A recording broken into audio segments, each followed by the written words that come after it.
waaw jërëjëf ñu ngi leen di nuyu di leen remercier ci seen teewaay bi ci conférence de presse bi dañu bëggoon wax ak postiers yi wax ak askan wi ci situation poste bi et donc depuis bi ñu ñëwee depuis bi ñu nommé au mois d'avril 2019 et ñu ngi ci liggéey bi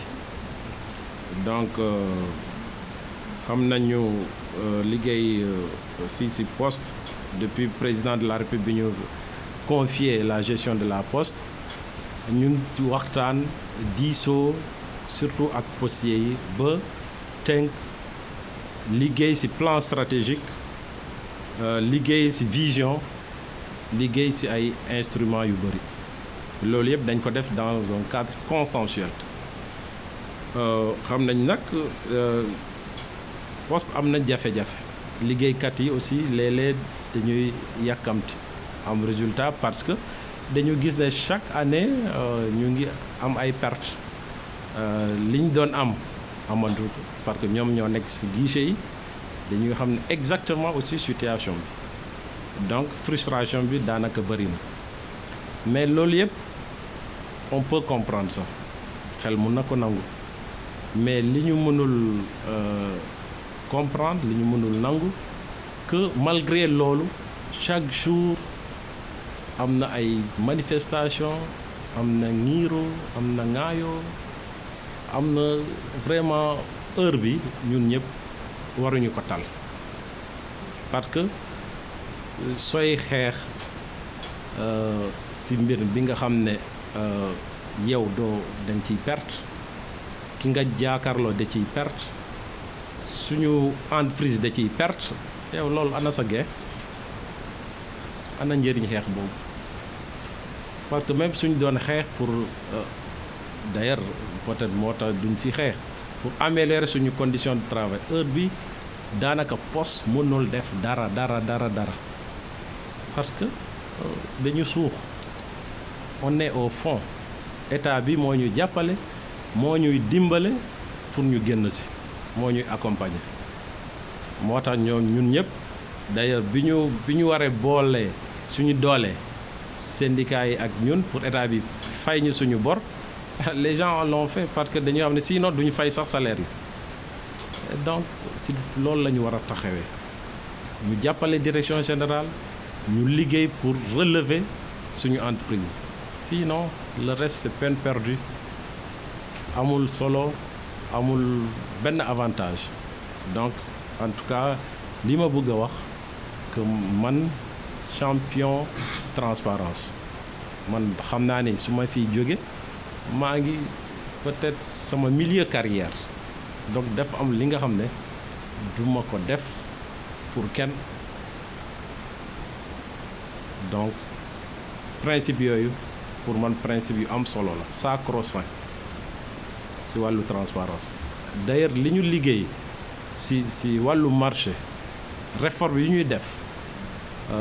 ñu ngi koy saluer donc duñu ñëwaat ci détails yi maanaam donc lépp lu accusation yi ñu fi def xam na rek c'est voilà c'est parfois des combats de personnes combat yi nga xam ne c'est combat subjectif la amul firnde donc ci wàllu problème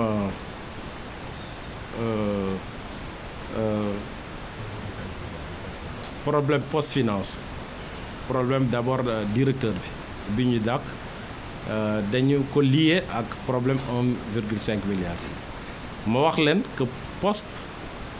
entreprise bi nga xam ne ñaari filiale la am filiale EMS filiale post finance ñu nekk suma responsabilité en tant que directeur général donc ñooñu yëpp je suis le seul répondant devant la justice tous les jours chaque jour dañuy envoyer ay inspection dans l'année ren dañu envoyer plus de 250 inspections te chaque année problème détournement day am poste lu ñu ñaawlu la d'ailleurs chaque année day am benn ñaar ñett parfois plus ren nag bi ñu découvrir les 1,5 milliard je rappelle que man envoyé naa inspection centre ma envoyé inspection aussi centre financier donc am nga 1,5 million dafa bëri bi nga xam ne chaque jour ñu ngi wax amuñu xaalis ñu découvre loolu ça peut voilà ñëpp mun nañu jaaxle mais situation bi mooy que pratique boobu tant que amoon nañu xaalis nit ñi mun nañu fermer les yeux parce que situation bi dafa yàgg dañ doon jël sur eux ñu lebal xaalis ay travailleurs ay fournisseurs dañu def avance ñooñu suñu jotee seen salaire wala seen chèque ñu remboursé donc situation bi ñu toléré ko ba cette année ñu ne basta c'est fini parce que ñun ñëpp constaté nañu que dañu am problème xaalis donc nañu gérer de façon responsable affaire bi donc loolu jotewul dara ak fonctionnement entreprise bi tous les jours on change de directeur ça c'est récurrent on change souvent en fonction vraiment des objectifs et en fonction des niveaux de collaboration loolu wax naa loolu du mot moo ko découvrir c'est le système moo koy découvrir donc du loolu rek loolu c'est des contrôles de routine c'est des inspections ñoo ko découvrir mais c'est pas parce qu'on a découvert ça que le changement ne s'opère pas que l'activité que duñ ko def ah donc c'est des actes de gestion qui se font tous les jours donc ce n'est pas lié ni de près ni de loin wax naa leen man li ma soxal mooy su ma fiy jógee fekk man retraité wu man xam naa loolu su ma fiy jógee retraité wu ma donc bëgg ma yóbbaale dans d'autres endroits wala feneen ay der bu yàqu loolu sanction yi ku jël xaalis poste mooy ki fiy liggéey travailleurs yi mooy fournisseur ñoom ñëpp dañ nañu fay jusqu'au dernier centime loolu c'est un principe loolu kenn du ko mun a déroger nii man tey nii directeur bi fi ñëw suba nii directeur yi fi passé et donc parce que c'est de l'argent public donc loolu jarul coow surtout léegi dossier bi c'est mu ngi justice kay ñun ñëpp dañu war a wóolu justice ñu ñëwaat toog liggéey dal c'est à cela qu'on appelle vraiment loolu la ñuy woote.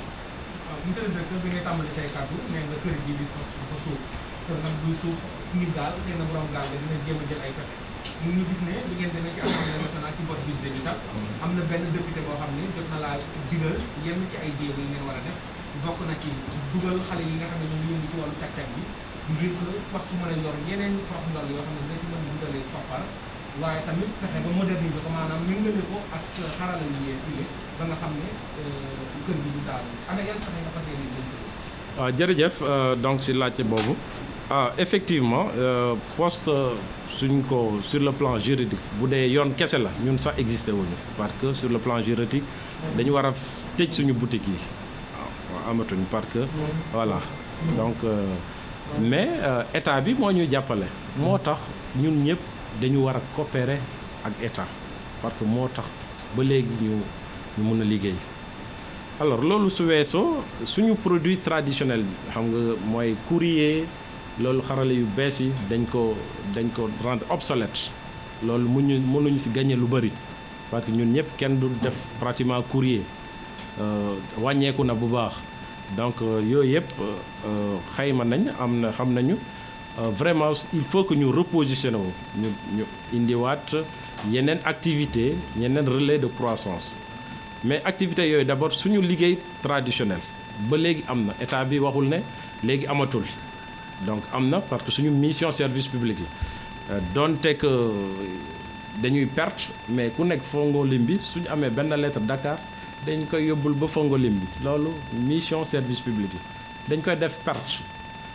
état bi mu ngi ci jàppale ñun tamit ñu ngi liggéey pour rendre efficient loolu wax naa leen ren d'ailleurs du point de vue croissance daanaka li ñu am ren moo ëpp li ñu amoon daaw sur la même période donc ñu ngi def ay jéego mais du ñu yem foofu dañuy xool yeneen activités yu méngoo ak xarale yu bees yi pour ñu moderniser wu parce que poste daanaka on n'est pas très moderne moo tax ren ñu jënd plus de 1000 machines ordinateurs 1000 renforcer suñu parc informatique automatiser suñu file d'attente yi donc def organiser ay concours hackathon pour indi ay xalaat yu bees ay produits yu bees donc ñu ngi liggéey et ñu ngi liggéey aussi pour am banque postale benn banque bi nga xam ne c'est sûr pour développer suñu service financier parce que loolu aussi daf ñu bloqué ñu ngi yoral nit ñi seen xaalis mais xam nga sénégalais dañu am projet mais mënuñu financer kenn parce que amuñu banque moo tax aussi suñu clients yu bëri ñu ngi dem donc ñu ngi liggéey ci en tout cas ci instrument yooyu yëpp pour suqali poste. masse salariale poste dégg nañ njiit mu wax ay commandes recrutement anarchique est-ce que personnel bi tamit loolu moo ko waral. waaw en tout cas suñu xoolee tey suñu besoin personnel méngoowul ak suñu am-am suñu koom-koom ren soo xoolee lu ñuy liggéey par année à peu près 8 milliards la suñu masse salariale mu ngi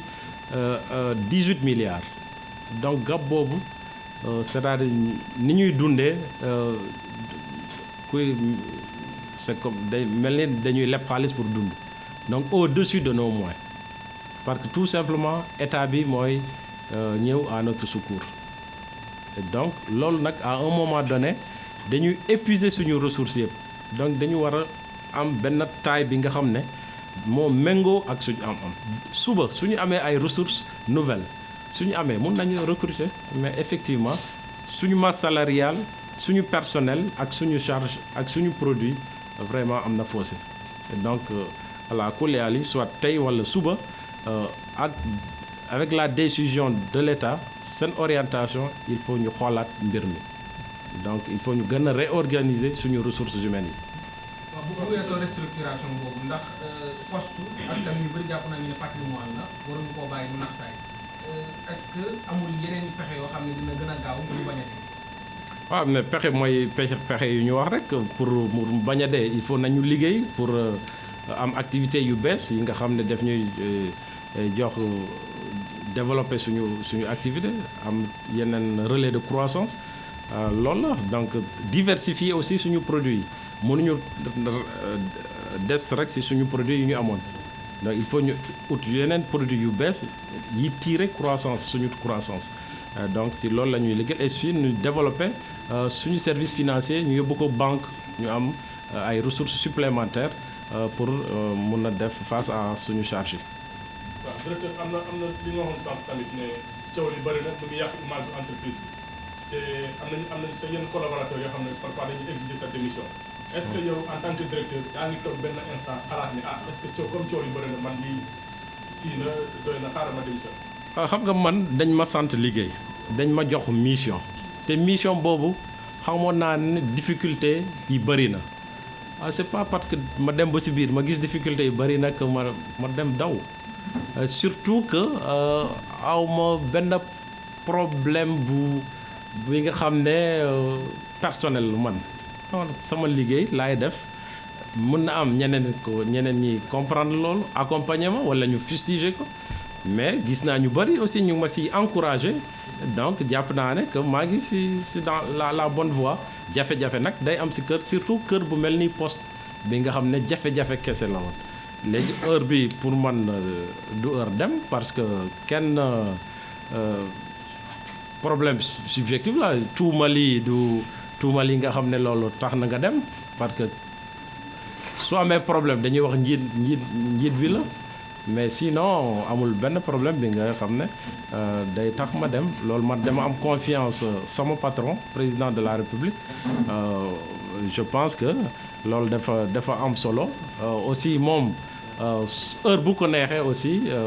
mun na ma fi jëlee loolu nag ça ne dépend pas de coow lii walla leneen moom mooy apprécier rek et donc loolu la ci bëggoon wax donc waxu dem bi pour le moment c'est pas à l'ordre du jour.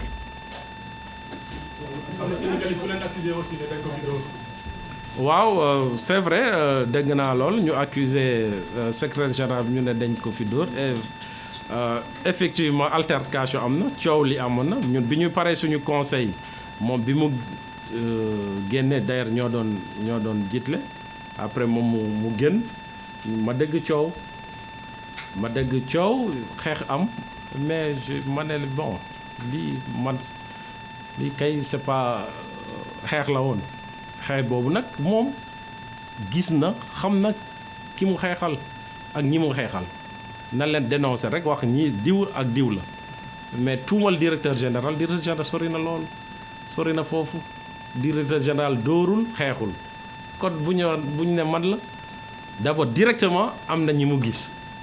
am na ñi mu xeexal na wax ñi diw ak diw la ñu régler seen problème mais li ma metti mooy li ñuy xeex ci biir poste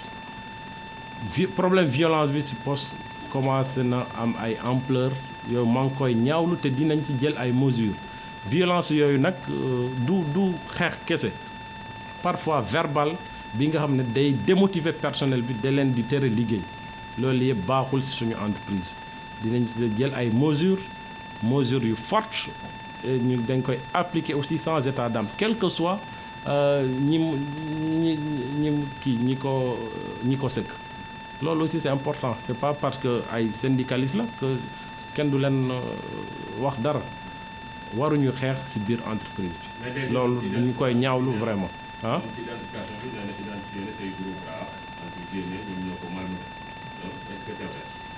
loolu am je ne pense pas parce que fii amul gros bras amu fi benn gros bras ñun duñu liggéeyee noonu ñun jàmm rek la ñu musa woote ci kër gi jàmm rek la ñuy woote soxla ñu gros bras pourquoi faire quoi ñun sax ñu ñuy saaga tous les jours feneen ak feneen mais on ne se défend même pas on multiplie ça par 0 parce que suñu mission moo ñu ëppal solo détails yi xeex yi donc man en tout cas su ma xeexee walla ñu dóor ma xam ki ma dóor même si quelqu'un moo ko yónni moom d'abord lay wax moom laa koy defanteel après ñu xool moom na wax ki ko yónni mais c'est loolu mooy dëgg bi vraiment c'est trop facile ah vraiment lépp ñu def ko ci ginnaaw directeur général bon c'est plus facile peut-être parce que du ñu dóore mais il faut qu'on soit juste quand même. Merci jërëjëf ñu ngi leen di remercier